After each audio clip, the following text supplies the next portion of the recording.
अस्सलामुअलैकुम मेरे सारे भैन भरावां नूं वेलकम टू नए किचन। अज मैं थोड़ा मज़ेदार तरीन पिनियां दी रेसिपी लैके आई हूँ। वास्ते सब तो पहले आधा किलो गुड़ लै लिया, उन्होंने अच्छी तरीके नाल असी मैल्ट कर लेना है।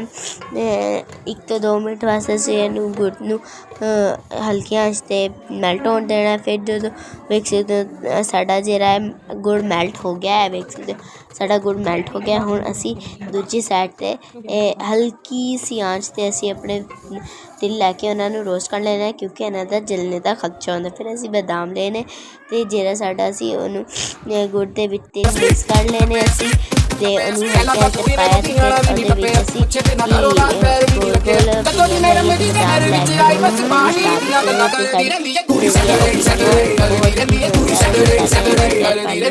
बहुत ही मज़ेदार सब्जियां पिनियां जेह्ड़ियां ने बननी है। अगर थोनू पसंद आन लाइक करना, शेयर करना, शेयर करना। चैनल करो।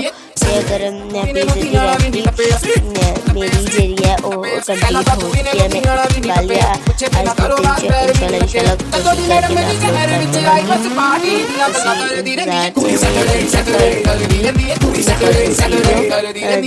इंतज़ार करें। फिर मैं लाजमी लैके आवांगी। तो अगर पिज़्ज़े के अलावा भी कोई वीडियो चाहिए तो कमेंट करो। मेरी ब्लॉग भी थोड़ी वास्ते इंतज़ार करना पड़ेगा। और गल्लां दे नाल जेह्ड़े साडी पिनियां ने वो तैयार हो गए। तुसीं लाइक शेयर सबसक्राइब करना नहीं भुल्लना, अपने फ्रेंड्स नाल शेयर करना नहीं भुल्लना, ताकि जेह्ड़ा है मैं थोड़े वास्ते नई वीडियोज़ लैके आवां ते तुसीं वेखो। अल्लाह हाफिज़।